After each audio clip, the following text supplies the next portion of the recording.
Hello everyone, I am Dr. Srijit BK. In this video, we are going to study about the theory related to heat transfer with phase change. This portion belongs to module 5 of VTU. So far we have studied heat transfer mode of heat transfer, three modes: conduction, convection, radiation. And in many of the practical application, the heat transfer is occurring with change of phase of the material. The change of phase means usually a material having three phases of occurrence, which are solid, liquid and vapor. So heat transfer with phase change means we are going to study how the heat transfer is happening when a liquid is evaporated to vapor form, or when vapor is converted into liquid form, and finally how it will be in solid to liquid or liquid to solid. So the phenomenon, heat transfer phenomenon related to this kind of situation are coming under heat transfer with the phase change. So in this video we are going to discuss about introduction to boiling, pool boiling, bubble growth mechanism, nucleate pool boiling, critical heat flux in nucleate pool boiling film boiling, critical heat flux, heat transfer beyond the critical point, film wise and drop wise condensation. So these are the different topics we are going to study in this video. The different objective of the this class are differentiate between evaporation and boiling, gain familiar with the different type of boiling, develop a good understanding of boiling curve and different boiling regimes corresponding to different region of boiling curve, calculate the heat flux and its critical value associated with nucleate boiling, and examine the method of boiling heat transfer and enhancement, derive a relationship for the heat transfer coefficient in laminar film condensation of a vertical plate, calculate the heat flux associated with condensation on inclined horizontal plate, vertical and horizontal cylinders or spheres and tube bundles. Finally, examine drop-wise condensation and understand the uncertainties associated with it.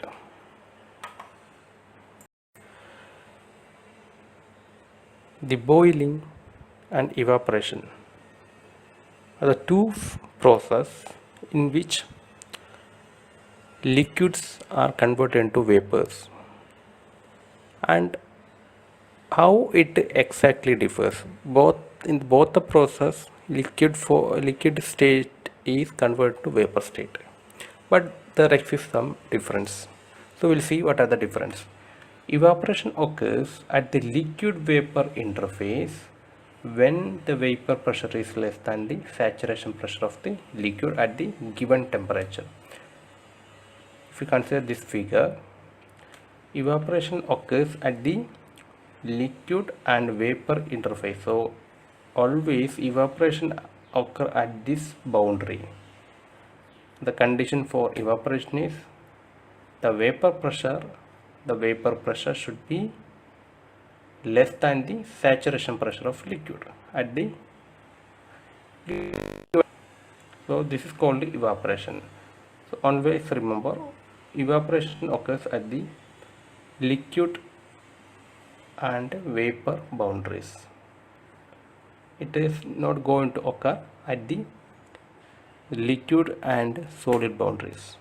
But boiling occurs at a solid liquid interface when a liquid is brought into contact with a surface maintained at a temperature sufficiently above the saturation temperature of liquid. What is saturation temperature of a liquid? Usually for a particular pressure, if you increase the temperature of liquid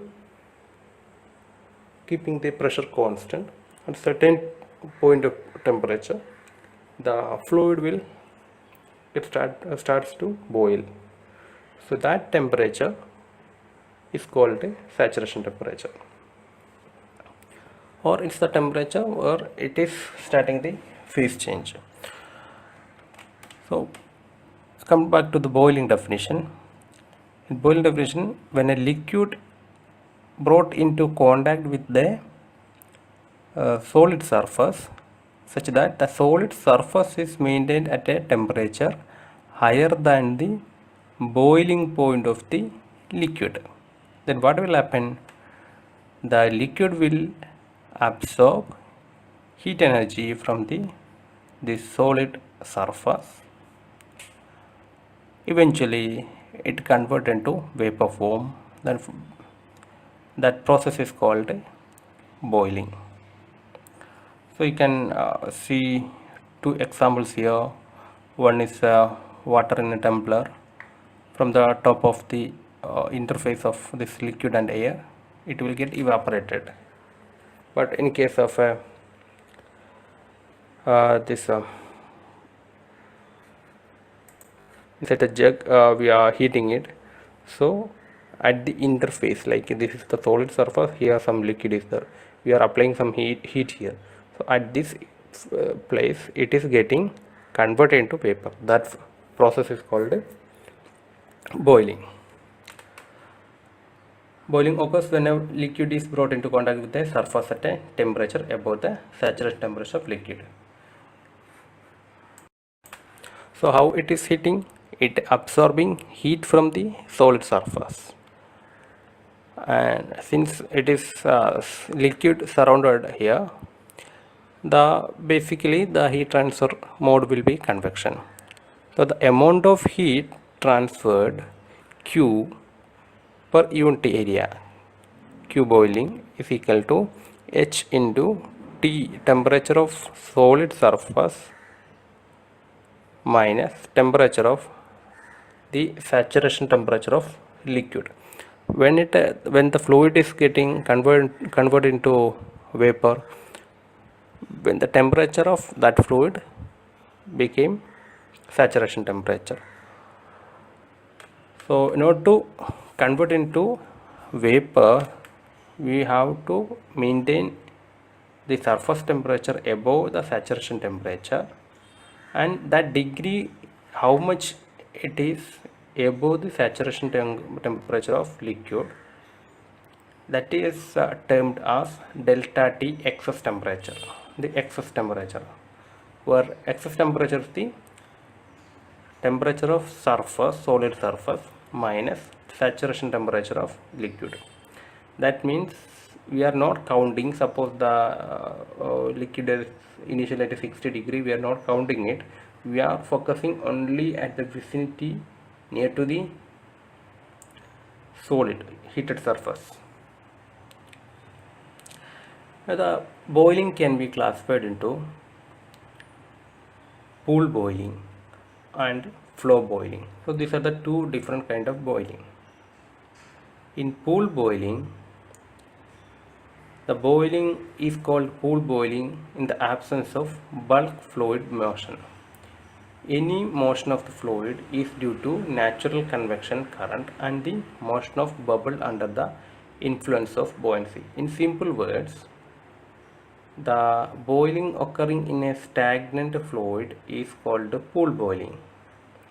Here all the heat transfer occurring due to the density difference and the buoyancy force, which make the fluid to circulate around all over this fluid medium, which we have seen in natural convection. So natural convection is the cause for the pool boiling, and pool boiling is related to the boiling of stagnant fluid or stationary fluid. In the other way, in the other kind, the boiling is called flow boiling in the presence of bulk fluid motion or bulk fluid flow. In flow boiling, the fluid is forced to move in a heated pipe or over a surface by external means such as pump. That means if the boiling is occurring in a fluid which is flowing in through a channel or pipe over some heated surface,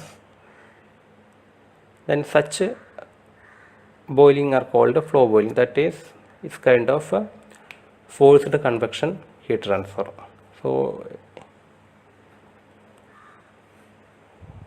the major difference is in pool boiling, boiling of stagnant fluid; flow boiling, boiling of moving fluid.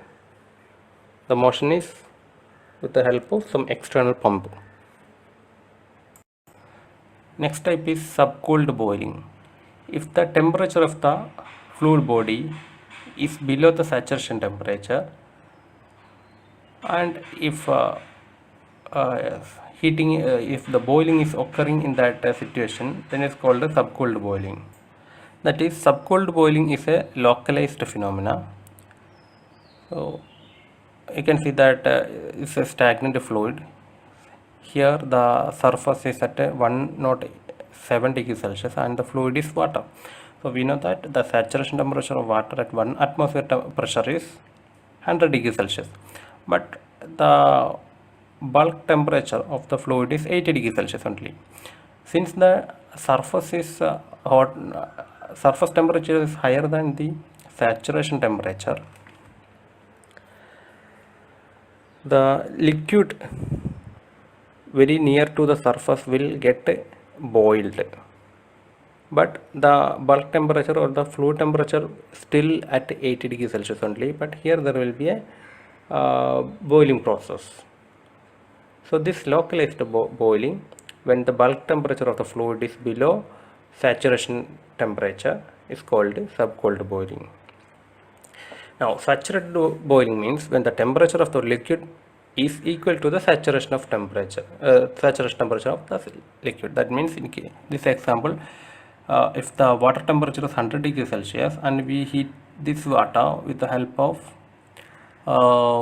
some heated surface which is at 107 degrees Celsius, then there will be a boiling process, and in this process the bulk fluid temperature is 100 degrees Celsius itself.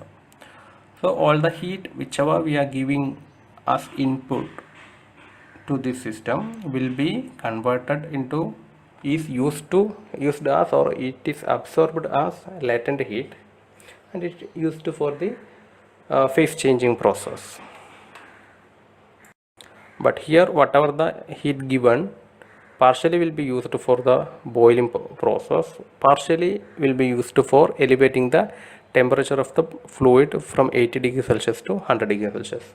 Beyond 100 degrees Celsius, at 1 atmosphere pressure, the temperature of water will not be increased. Now we will study the pool boiling process in details. So as already I told, in pool boiling the fluid is not forced to flow by a mover such as pump, and this pool boiling means boiling of fluid in a stagnant state.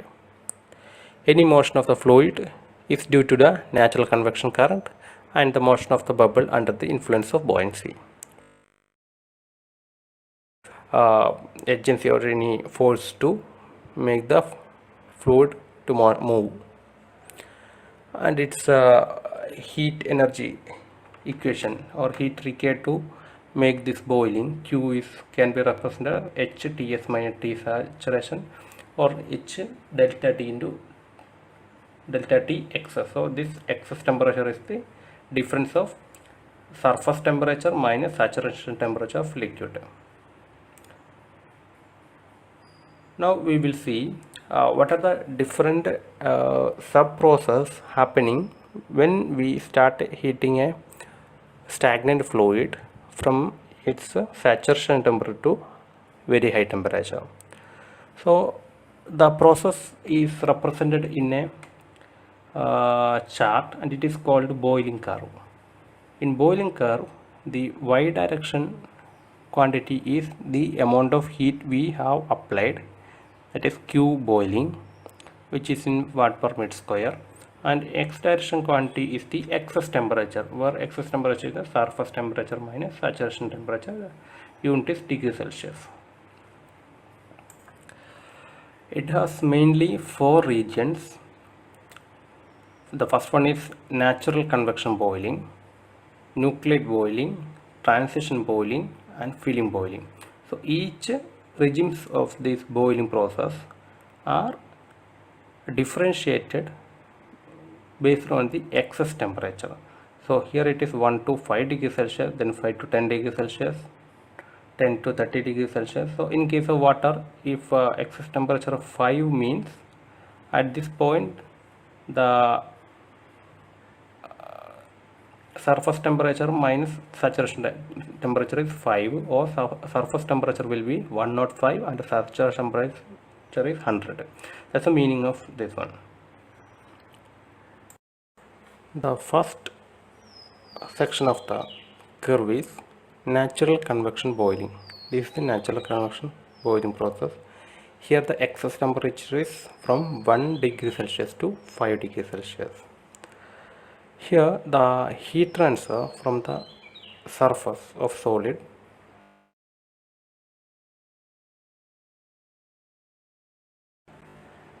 so the heat transfer here mainly by natural convection. Even though the surface is only a few degree above the liquid saturation temperature, free convection current produced in the liquid are sufficient enough to remove heat from the surface, and hence the heat transfer taken place by free convection. Here we can use all the correlation for free convective in the form. So here for the heat transfer in this region, now to calculate the whatever the heat transfer parameters, we can use the natural convection correlations. That is something like a natural Nusselt number is equal to function of Grashof number, Prandtl number, etc. So and related all the correlation we can, all the correlations are applicable in this region. The another peculiarity of this region is here the fluid bubbles or vapor bubbles are not formed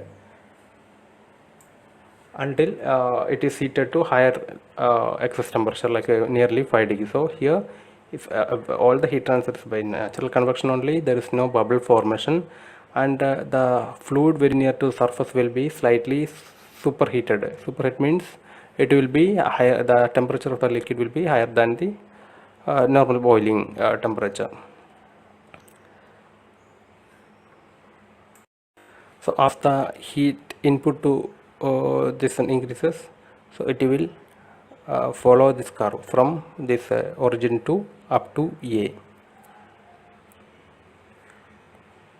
The next region from A to C is called nucleate boiling. In this region, the bubbles are formed at an increasing rate, at an increasing number of nucleate sites as we move along the boiling curve. So when we move from here to here with the increase in excess temperature, the number of nucleation site or the bubble formation points as well as the number of bubble will get increased.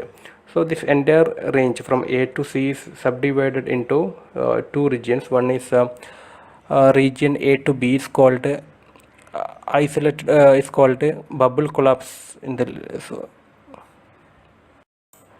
so, in this range A to B, it is isolated bubbles are formed. That means independent bubbles are formed from the solid surface, and it is happening when the excess temperature is between 5 to 10 degrees Celsius. And when it is above this one, like it is in between 10 to 30 degrees Celsius, numerous continuous column of vapor bubbles are formed and it collapses. So the main difference between this A to B and B to C is that in A to B, the vapor bubbles are formed and it is dissolved in the liquid itself. But in the region B to C, the formed vapor bubbles are collapse each other and it moves towards the surface of liquid. And also in the region A to B, the stirring and agitation caused by the entrainment of the liquid to the heater surface is primarily responsible for the increased heat transfer coefficient. In region A to B, the large heat flux obtainable in this region are caused by the combined effect of liquid entrainment and evaporation. For the entire nucleate boiling range, the heat transfer coefficient ranges from about 2000 to 30,000 watt per meter square Kelvin. After point B, the heat flux increases at a lower rate with the increasing excess temperature and reaches a maximum point at C. The heat flux at this point is called critical heat flux and is of prime engineering importance. So even if you increase the heat flux beyond point C, there will not be much heat transfer. So up to C there will be increase in heat transfer, and this maximum point is called critical heat transfer. Critical heat flux. This critical heat flux point, also called burnout point or departure from the nucleate boiling. Beyond this point, a large temperature difference is needed to realize the resulting heat flux. This high temperature difference may burn or melt the heating element. That's why it's called a burnout point. If you increase the excess temperature beyond the point C, instead of increasing the heat flux, actually it drops down. This is because a large fraction of the heated surface will be covered by a vapor filling, which act as a insulation between the fluid and the heated surface, which resists the heat transfer. And this is called transition boiling region, where the heat flux actually decreases from the maximum point. In the transition boiling region, the both nucleate and film boiling partially occur. So left side it is nucleate boiling, right side it is film boiling. So in transition region, both kind of mechanism are occurring. Operation in the transition boiling region, which is also called unstable film boiling region, is avoided in practice. For water, transition boiling occur over the excess temperature range from about 30 degrees Celsius to nearly 120 degrees Celsius.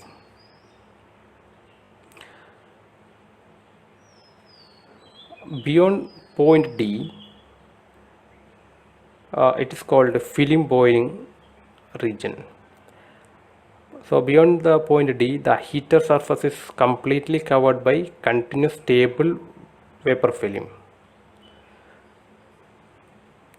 The heat flux reaches a minimum value and is called Leidenfrost point or minimum heat flux point. The presence of vapor film between the heater surface and the liquid is responsible for the low heat transfer rate in the film boiling region.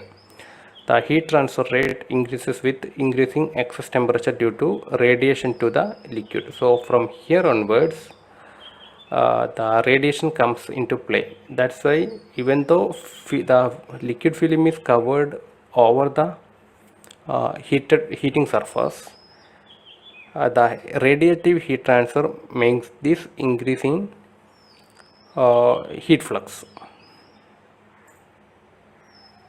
Now we can see some video for better understanding.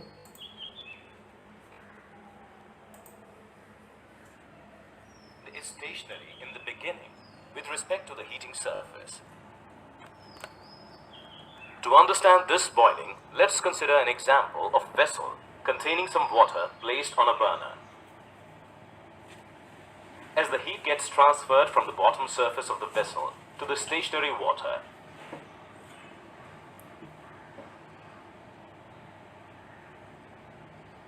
It starts rolling up and down.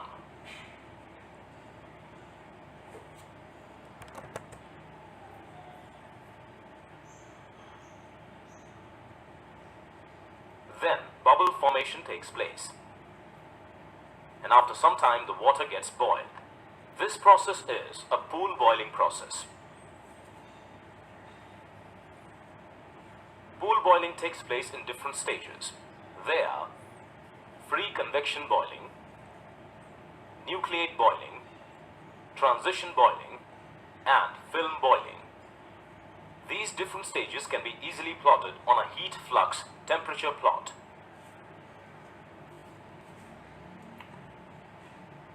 X-axis represents the difference between the current temperature and saturation temperature of water, which is represented by delta T excess.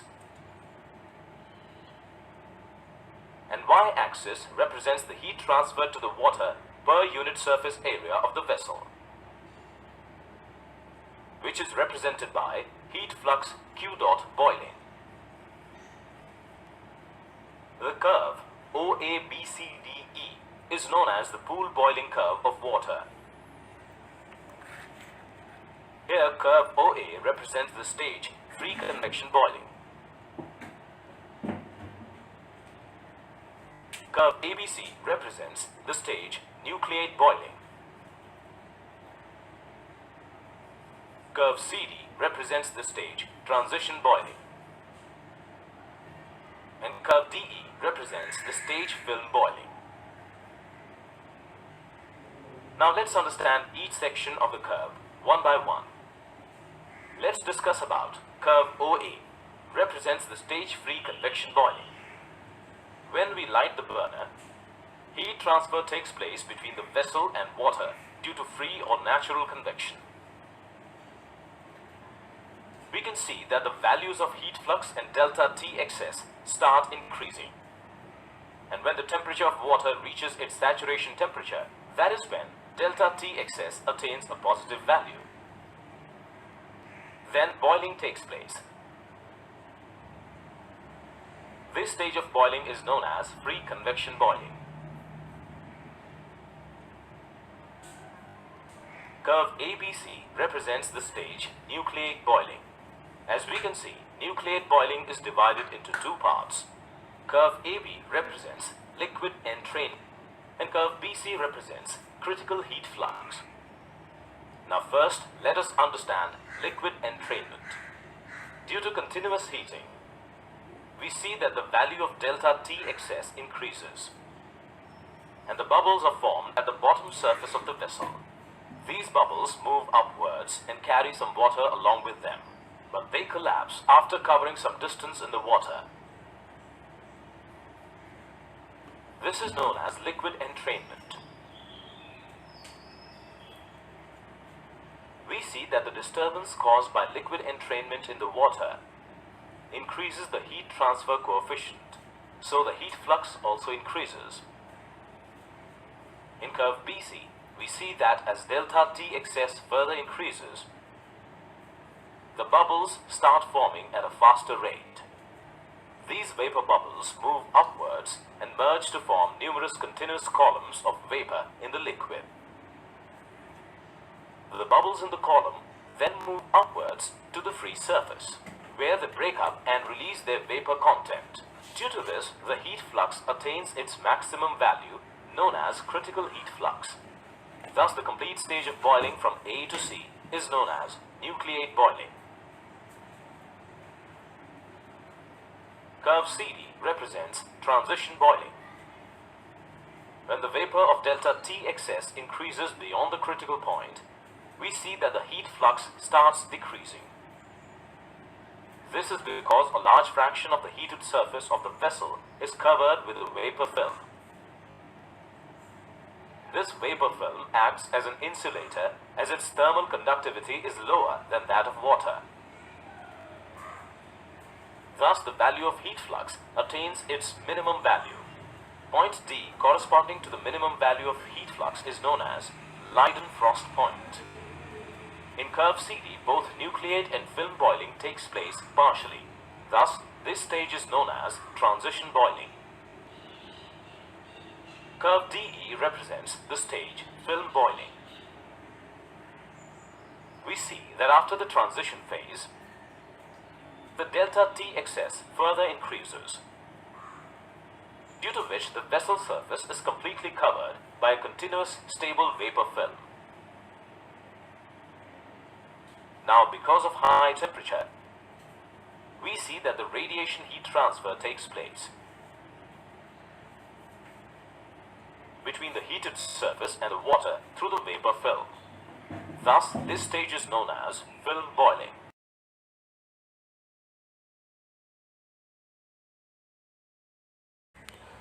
We have studied different regions in pool boiling. Now we'll study one topic called burnout phenomena. You consider this figure. See, in a typical boiling process, it does not follow the boiling curve beyond point C if we are heating it. So okay, we are starting it from here, we are keep on heating. So beyond C, it will not follow the CDE. When the power is applied to the heated surface exceed the value of this corresponding to this point C, the surface temperature increase suddenly to point E. That means instead of following CDE, actually it will jump from C to E. When the power is reduced, that means if you are going for cooling,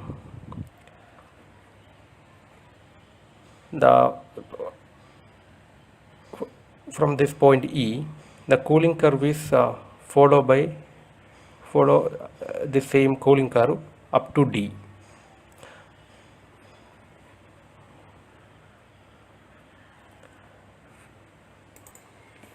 So in the heating process, whenever we try to increase the heat flux from point C, instead of following this curve, we suddenly jump to point C to D. That is, there will be a localized heat generation near to the heater surface. Because of that localized heating zone over this heater surface, the temperature of the heating surface will cross beyond its material melting point. As a result, the heater may get burnout. So this point is called burnout point, and the related heat flux is called burnout heat flux. And because of this phenomena, since majority of the heater may get burned off beyond C, the heating process usually we focus in or operate that equipment usually below the point C. Same way, if you are cooling it, instead of going back in this line, it will follow the pool boiling characteristic curve up to point D. Beyond D, suddenly there will be a reduction in excess temperature, and it will go like this instead of following this curve, and it will follow as it is. So in practice, majority of the case, the boiling and cooling process does not follow exactly this curve. Anyway, up to the point C, the heating process will follow the curve. Now we will see the heat transfer equation for pool boiling process. We know that the pool boiling process has a different region, and for each region there will be different heat transfer equations. The first region is natural convection relation up to here. Here we can use the previous natural convection equation which we have already studied in previous videos. So up to here, we can use those equations for finding the heat transfer coefficient as well as the heat transfer rate. But beyond that, it's called nucleate boiling region. Actually, in this kind of region, especially in pool boiling process, the theoretical derivation of equations are not possible. Equations are experimental based empirical correlations. So theoretical proofs are not available. So in nucleate boiling region, in this region, the rate of heat transfer strongly depends on nature of nucleation and type and the condition of heater surface. So based on that, the heat transfer rate Qs is equal to, can be written as mu L into HFG into G into rho L minus rho V raised by sigma raised to 0.5 into CPL delta TE CSL HFG PR L raised to N. This is heat transfer rate, that is heat flux, it is heat per area, watt per meter square. This equation, this Q nucleate or Qs is a nucleate boiling heat transfer in watt per meter square. Mu L is the viscosity of liquid in kilogram per meter second. HFG, enthalpy of vaporization, joule per kilogram. G, gravitational acceleration meter per second square. Rho L, density of liquid in kilogram per meter cube. Rho V, density of vapor in kilogram per meter cube. Sigma, surface tension of liquid vapor interface in Newton per meter. CPL, specific heat of liquid. TS, surface temperature of heater. T, saturation temperature of the fluid. TSF, experimental constant that depends on the surface fluid combination. PR, Prandtl number of the liquid. N, experimental constant that depends on fluid. So here if the subscript is L, it is the property of liquid, and if the subscript is V, it's the property of vapor. And here the sigma is surface tension of the liquid vapor interface. Don't confuse this sigma with the radiation heat transfer Stefan-Boltzmann constant. The values of the constant N, Cp, CSL, etc. can be obtained from tables given in data handbook. From page number 151 onwards, we can see the equations and the required data related to pool boiling heat transfer. So here for different temperature, the surface tension of liquid vapor interface is given. This is for water.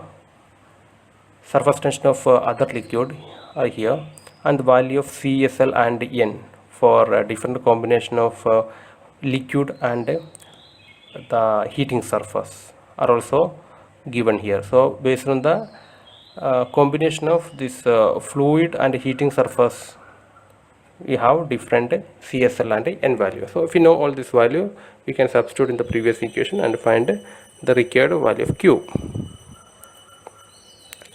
The next region is, after this nucleate pool boiling process, next interesting point is critical heat flux. So we need to get a correlation for maximum heat transfer Q max at this point.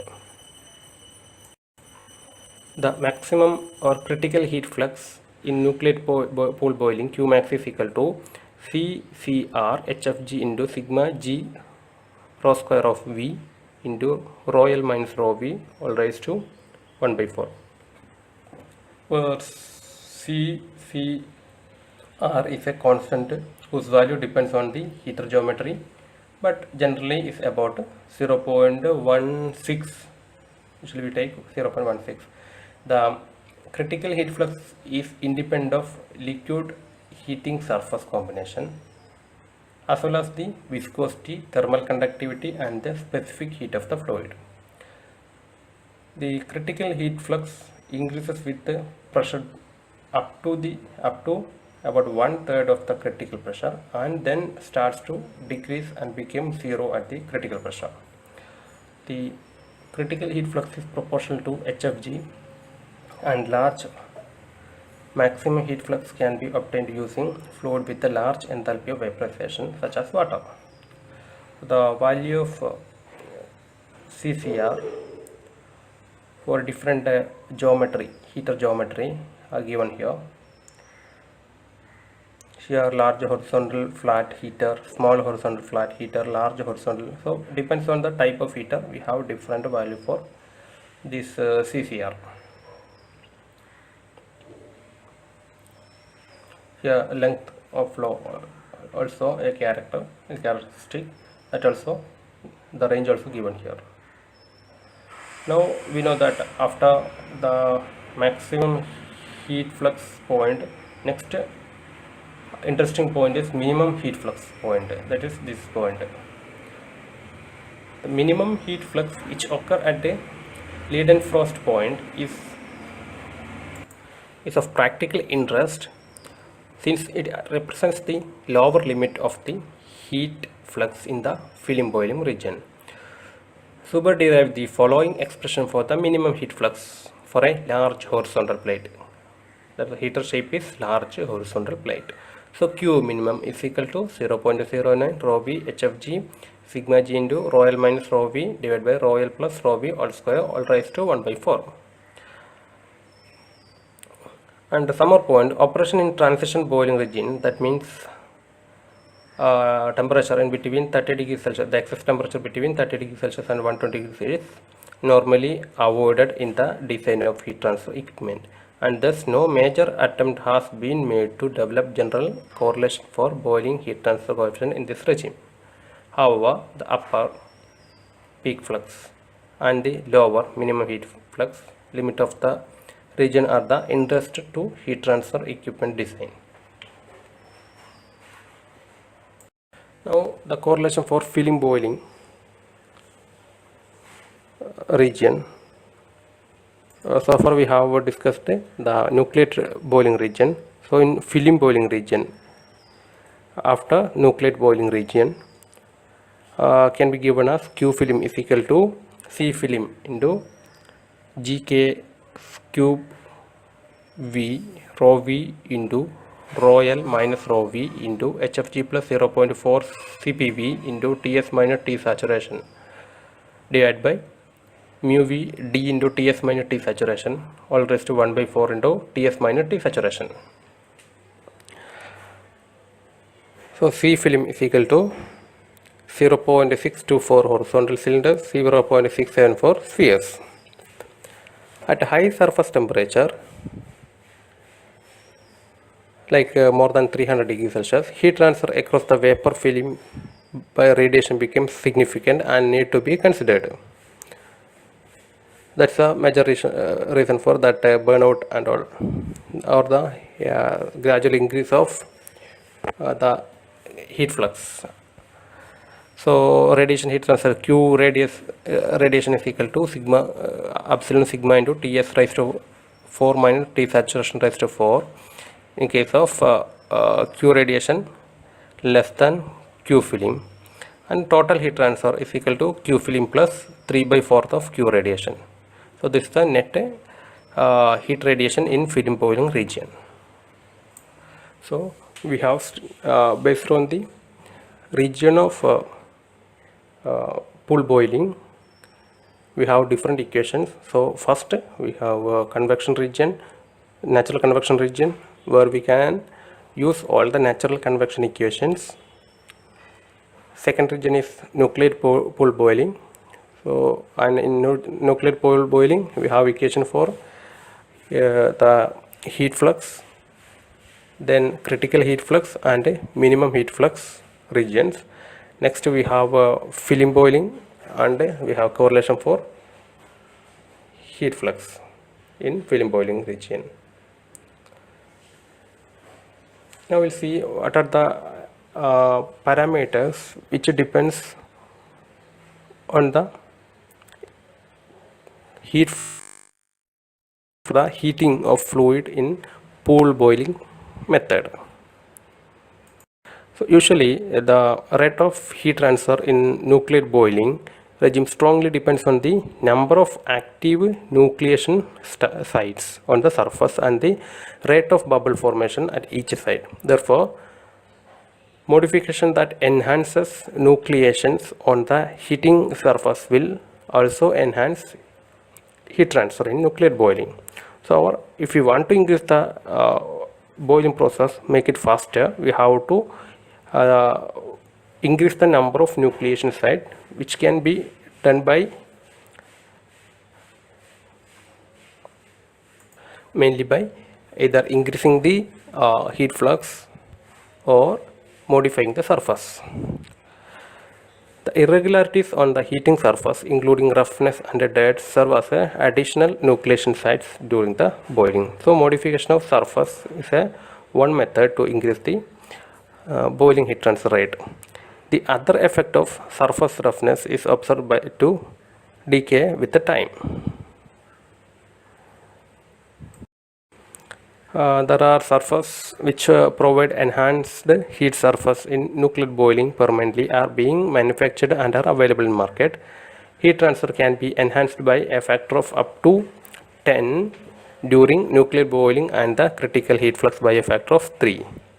The use of finned surface is also known to enhance nuclear boiling heat transfer and the maximum heat flux.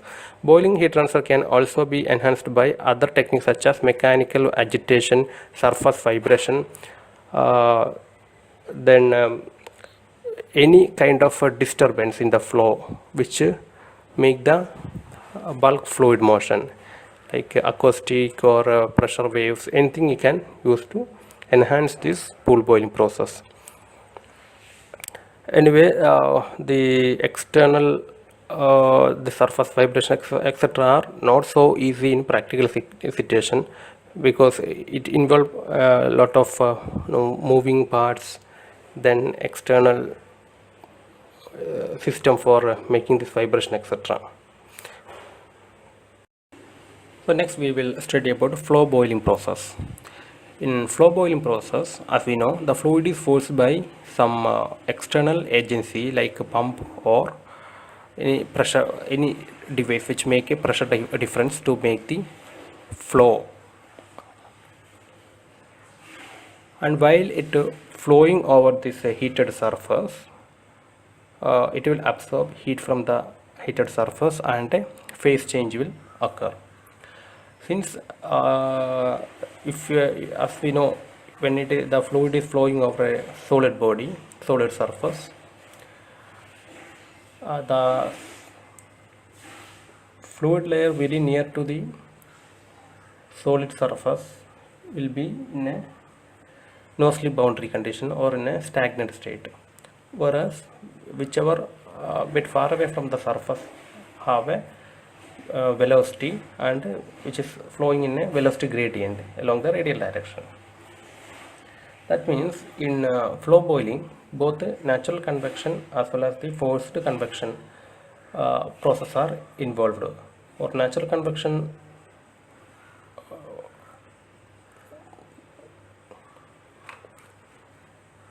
boiling is otherwise called pool boiling. So it include both pool boiling as well as forced convection. The flow boiling can be divided into two types: external flow and internal flow type. In external flow boiling, our plate or cylinders is similar to pool boiling, but the added motion increases both the nuclear boiling heat transfer and a maximum heat flux considerably. So it is somewhat similar to pool boiling only. Why? Because it is having contact with the heated surface, and the one surface of the fluid will be open to atmosphere. That means the evaporated or the vapor of the liquid will be escaped to atmosphere. So it is somewhat similar to flow boiling only, sorry, pool boiling only. But The higher the velocity of flow, the higher the nucleation, boiling, heat flux, and the critical heat flux. The next type is internal flow boiling, commonly referred as two-phase flow. Why? Because this is flowing through a pipe or closed conduit. So while it flowing through a closed conduit, there will be evaporation of liquid.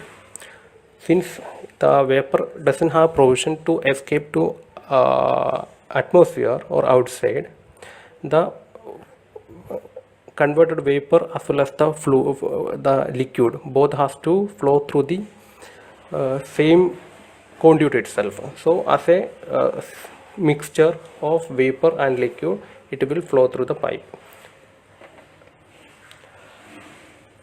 So it is a kind of two-phase flow, and the since it is a two-phase flow, the derivation of equation or the mathematical modeling of this physical phenomena are very complex. This is a most commonly applied method in a majority or practical situation, like condenser coil or evaporator coil of refrigerator, or wherever the radiators of automobile, etc., where we can see two-phase flow. So two-phase, this is the meaning of two-phase flow. This graph shows the heat flux with respect to excess temperature for different fluid velocity. This is for free convection flow, like pool boiling, and this is with low velocity. Here you can see the heat flux is increased and Q max, the critical heat flux, is also increased. If the higher the velocity, more will be the Q max as well as the heat flux. So as I told, in internal flow or the two-phase flow, the figure shows the two-phase flow inside a tube. It exhibits different region of flow boiling regimes depending on the relative amount of liquid and the vapor phase. So it contains liquid as well as vapor. So based on this relative amount of this vapor in this liquid, we can divide into different regimes. The tubes contain a liquid before bubble flow regions and a vapor after the mist flow region. So the net heat transfer can be determined using the appropriate relation for single phase convection heat transfer, because the multi-phase convection or the heat transfer modeling simultaneously is very difficult process. Consider the figure, a vertical pipe through which a fluid is flowing. So in this system, the inlet side will be pure liquid and the exit side will be pure vapor. So we are going to study how the transition or the phase change is occurring from pure liquid to pure vapor. The entire region is divided into different regions: the forced convection, bubble flow, slug flow, annular flow, mist flow, and forced convection. So these are the different regions. And here you can see the respective heat transfer rate, that is Q by area or Q heat flux. Here you can see the heat flux, and this is the length or the length of the tube. The entry region or the first region is single liquid single phase. That means entire fluid is liquid only. In the inlet region, the liquid is subcooled and heat transfer to liquid is by forced convection. Since this is surface, entire thing is a single phase liquid. So this is the case of a forced convection. Now when it flows over some distance, bubble flows occur. That means small individual bubbles will start forming from the surface of the pipe. After this is called bubbly flow, and after this slug flow occur. In slug flow, all these generated bubbles coalesce into slug of vapor. Moderate and here moderate mass quality occur. As the flow progress, all these coalesced bubbles will form a vapor core, and this is called annular flow. Here the the heat flux will have highest value. In all other region, the heat flux is gradually increasing. When it reaches the annular flow, it is having highest value. So this is the critical heat flux in this flow boiling. After this annular flow, we have a mist flow region in which a sharp decrease in the this is the sharp decrease in the heat transfer will occur. After this mist region, there is a forced convection with a single phase of vapor. After this mist region, it will convert completely into vapor, and it will be a forced convection of vapor. So it starts with the forced convection of liquid and it ends with the forced convection of vapor. So this is the respective heat transfer heat flux or heat transfer coefficient graph. Now we can see how actually this different regions look like in a practical situation. See, this is bubbly region, slug region, chum region and annular region.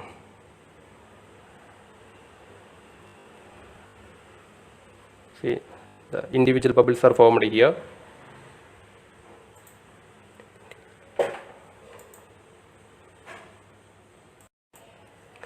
So this individual bubbles are formed here. In a slug region, these bubbles are coalescent. Then it is a transition. When it is in annular region, and the entire core will be made up of this vapor only.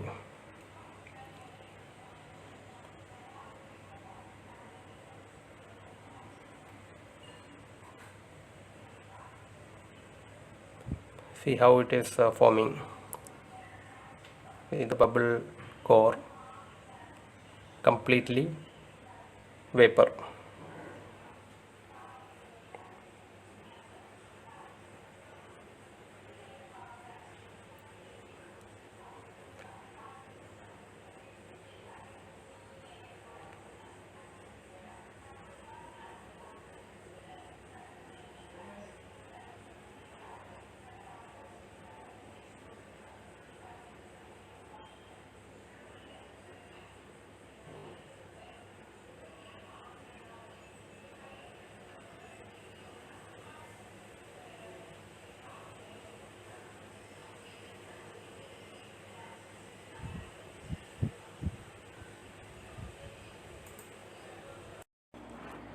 Next section is condensation heat transfer. Previously we studied boiling heat transfer. Now it is condensation heat transfer. That's the reverse process. If we keep a surface temperature below the saturation temperature of the fluid and we expose it to a vapor, then the phase change of that vapor from vapor to liquid will occur at the surface. This process is called condensation. So the prerequisite for this process is the surface temperature should be less than the saturation temperature of the vapor.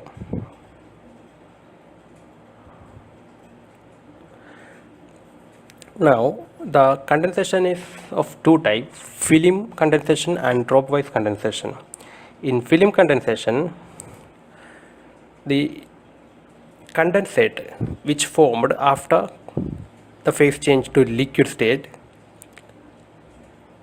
will wet the surface of the solid, the cooling surface.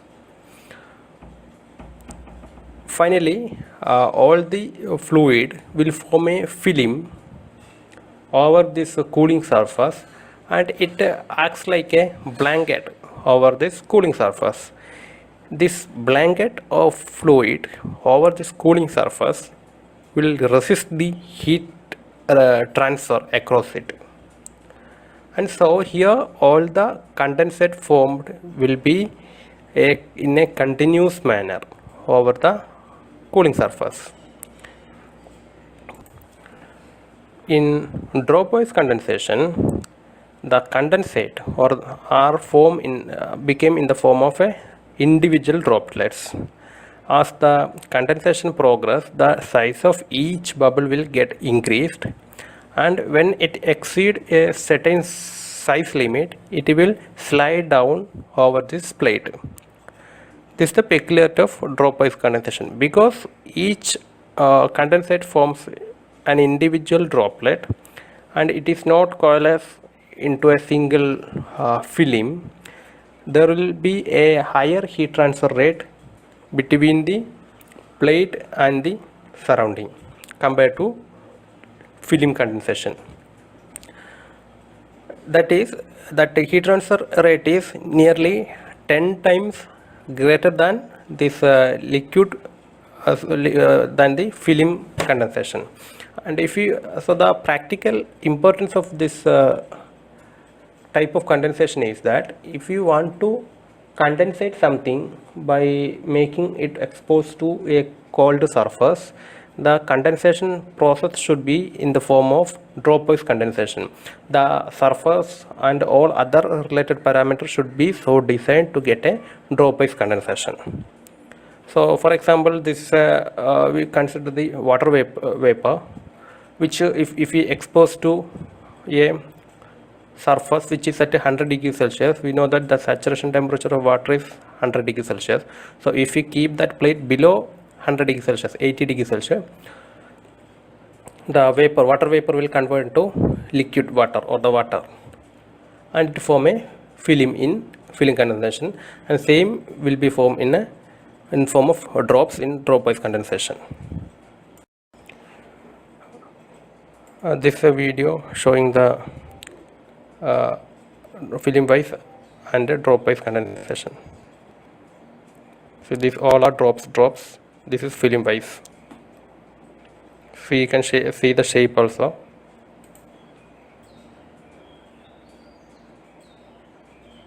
So this is the difference, the appearance of dropwise and film wise condensation. If you think about again film condensation, usually if this is the vertical plate which is kept in a surface temperature which is less than saturation temperature, then liquid will start forming from this top edge and the fluid will the condensate will start flowing slowly downward because of the influence of gravity. As it flows downward, the thickness, here it is written as d or delta, whatever it is, the thickness of this film condensate or the film will increase. This is the shape of the film. It will keep on increasing. So in the process of condensation, the vapor will reject the heat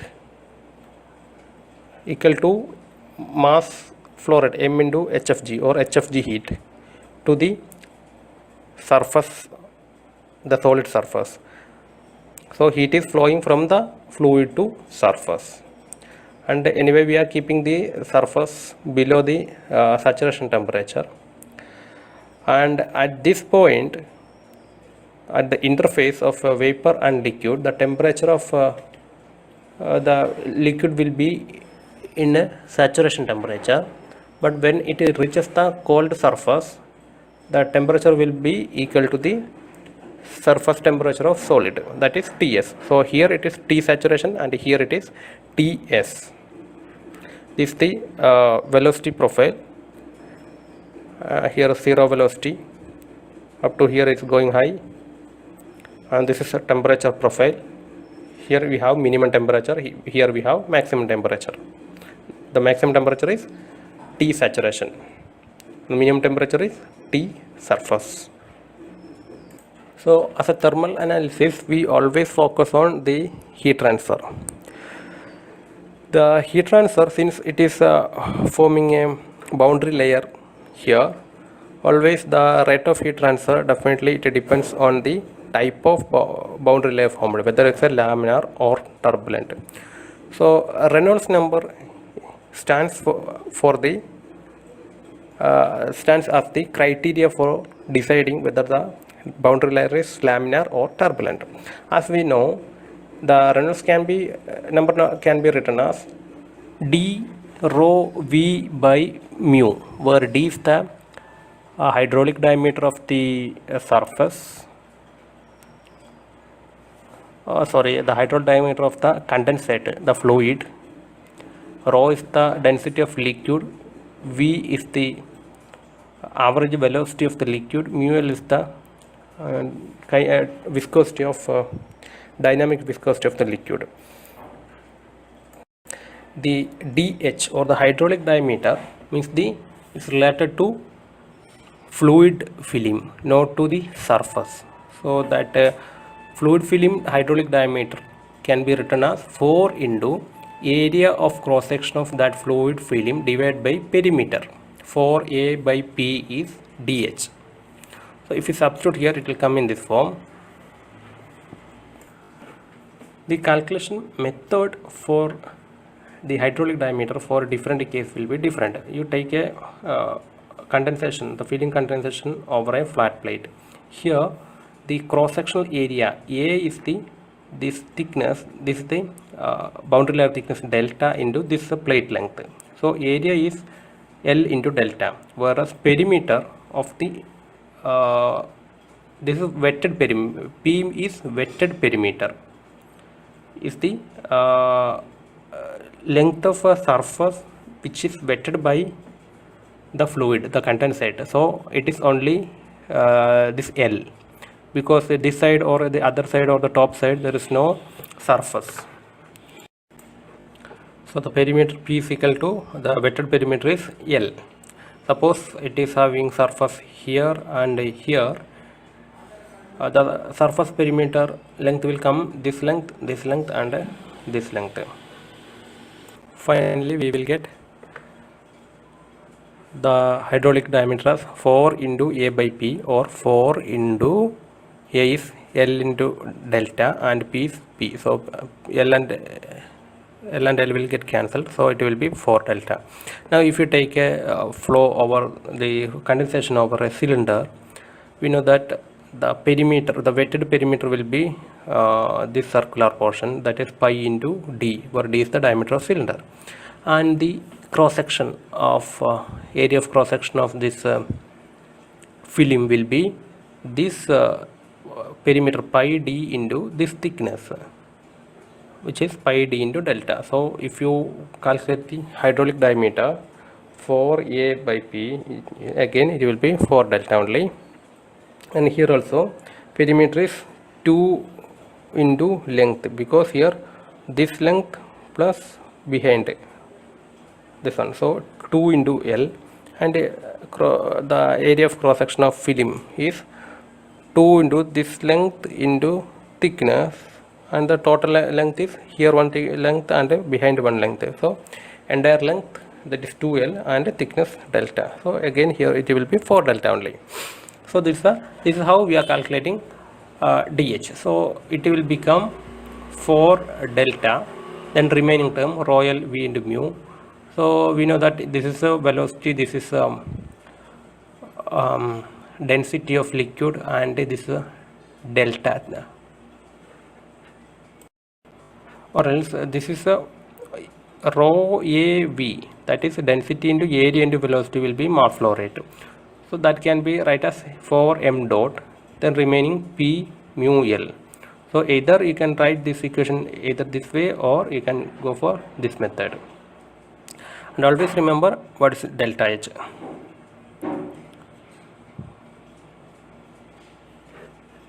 Now we can go for some empirical correlations. First is when the final state of film is subcooled liquid instead of saturation liquid, the HFG is equal to HFG into 0.68 CPL into T saturation minus Ts. If the condensate is if the condensation starts from a superheated form, that is the vapor is at a superheated form with the temperature of TV, then the HFG for condensation is HFG plus 0.68 CPL into T saturation plus Ts plus CPV into TV minus T saturation, and the heat transfer during condensation is HA delta T, where delta T is T saturation minus T surface temperature. Now this can also be written as MCP delta T, M into HFG, where HFG is here. So if you want to calculate Q based on the condition, either this or this, we can find the heat transfer rate by M into HFG. The same way, Reynolds number is this the equation for Reynolds number. This Reynolds number equation is convenient to use to determine the Reynolds number when the condensation heat transfer coefficient or the rate of heat transfer is known. So if you know Q or H value, we can directly calculate the Reynolds number from this relation. So all these relations are given in our data book 152. Now if you take any fluid properties, usually we take in a film temperature T saturation plus Ts by 2. Here it is film temperature, okay, then HFG should be evaluated at T saturation. So this is the only difference. HFG we need to take at T saturation, all other properties are at film temperature. So since the film condensation forms a boundary layer, it has different regions: laminar, wave free, laminar, wavy, and turbulent. So the dimensionless parameter controlling this transition between region is Reynolds number, which we already defined. So the region can be classified as laminar, wave free, if Reynolds number is less than 30. If the Reynolds number is between 30 and 1800, it is laminar wavy, and if it is more than 1800, it is turbulent. As we can see here, this Reynolds number is increasing in the flow direction or the downward direction. Next we are going to derive a heat transfer coefficient, a relation for heat transfer coefficient H in case of a vertical plate with the film condensation. So this derivation is also called Nusselt theory of film condensation. The following are the assumptions made for the derivation. First thing is both the vapor and plate are maintained at a constant temperature Ts and T saturation, and also the temperature across the film varies linearly. So the temperature variation is linear across this film, and the temperature of this surface and this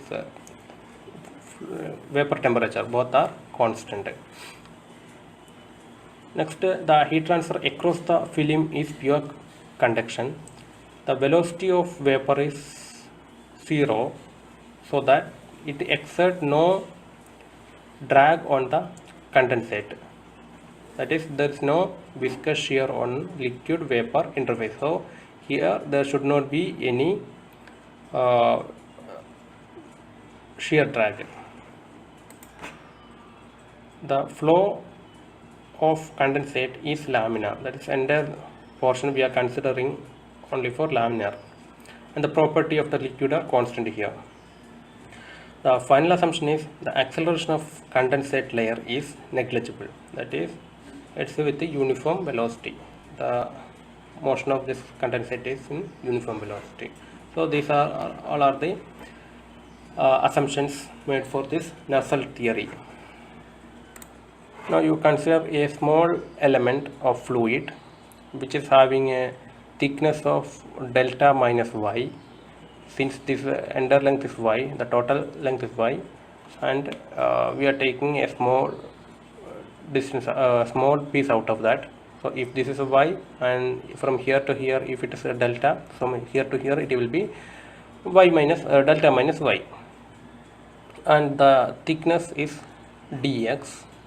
And we know that here there will be shear stress this side, that can be written in terms of mu of liquid into du by dy b dx, where b is the breadth of the plate, and we know that the shear force is acting upward, and the same way buoyancy force is acting upward. The buoyancy force can be written as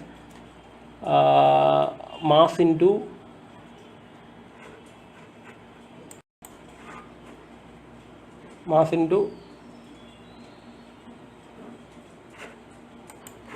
g, because the buoyancy force is because of the vapor. So here the rho density is for vapor, it is acting upward. So rho v into the volume, this is a density g into volume, this is delta minus y, this length into the b into dx, this side and the side, the breadth of the plate. So volume into density will give you mass into gravity will give you force. So the mass of vapor acting upward, at the same time there is a weight of liquid acting downward, which is equal to density of liquid into g into volume of liquid. So that force is acting downward. So two forces are acting upward and one force is acting downward. Now consider the Newton's law of motion. The net force acting on the fluid element, which is equal to mass of that fluid element and acceleration, equal to 0. Why? Because the acceleration of the fluid element is 0, so m into a is equal to 0. But and also the force is acting on the fluid, but net force acting on the fluid element is got balanced, and hence it is equal to 0. The net force are the force acting downward plus force acting upward. The upward forces are viscous force and buoyancy force. The downward force is the weight of the fluid. So as I have already told, weight of the fluid rho L g into the volume equal to viscous force mu into dou u by dy b dx. This is the equation for shear stress, and the shear stress multiplied by area will give you shear force, plus the mass of vapor into gravity. So this is the net force acting on it. Now we have bdx here, and bdx here, we can cancel it. So remaining terms will be this one and up to here. So rearranging it so that du by dy comes in one side, so it will be rho L minus rho v into g into delta minus y common into rho minus y divided by this mu t. So du by dy is comes in this form, or dy is equal to this term into dy. Now we can integrate and apply the limit. The limit of integration will be the y is starting from 0 and it is y equal to 0 where u velocity will be 0, and when y is equal to y, u will be having some value of function of y only. So at y equal to y, u will be a function of y, u of y. So applying the limit, du will be integrating it will be y only. If I integrate this side with respect to dy, the terms will be rho into this side, it will be rho into y. This is not delta, it is rho into y minus y square by 2.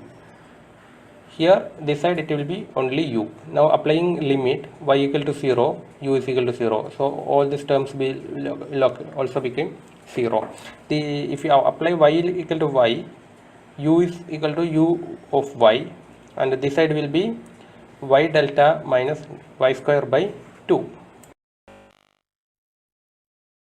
Flow rate of condensate at a location at a location of x, which is having the condition having boundary layer thickness of delta. So at this point, this is x, this is delta. So the mass flow rate at this point will be liquid rho into u into dA, that is density into velocity into area integrated over the entire area. Since breadth is constant, we can integrate, it will be a function of y only. Now if we integrate it, it will be rho into uy into b dy, and you know that we have an expression uy is equal to this one. You substitute here, then and integrate again with dy, that is we are substituting the value of uy from this equation, and if you and integrate the entire equation with respect to y, it will be, since only uy is containing y term, no other terms are containing y term, so it will be rho into y square by 2 minus y cube by 6, and applying the limit that is y equal to 0 and y equal to delta. So only y equal to delta will exist. So ultimately it will come to the form of delta q by 3 and remaining term.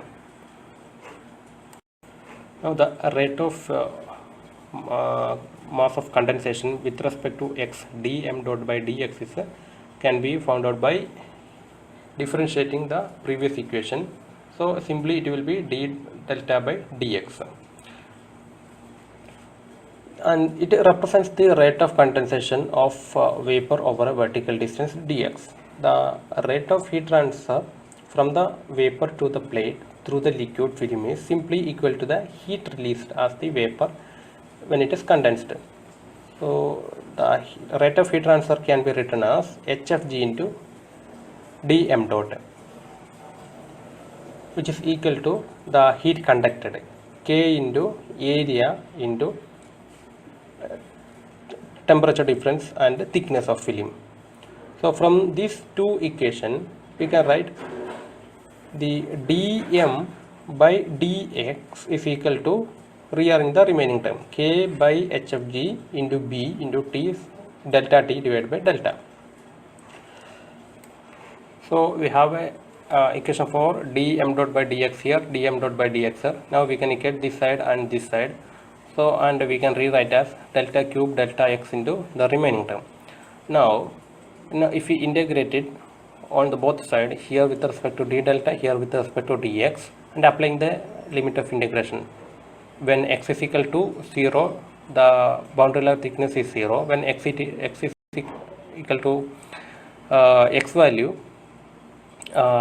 this boundary layer thickness having a thickness of delta, and if we integrate it, here it will be delta raised to 4 by 4, and here there will be only x.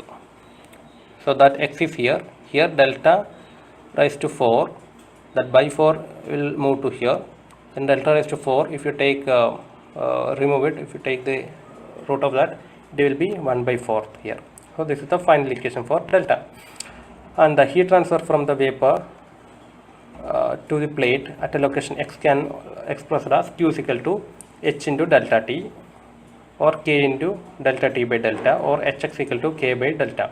So substituting the values of this delta, will get the final equation, and this is the local heat transfer coefficient, and the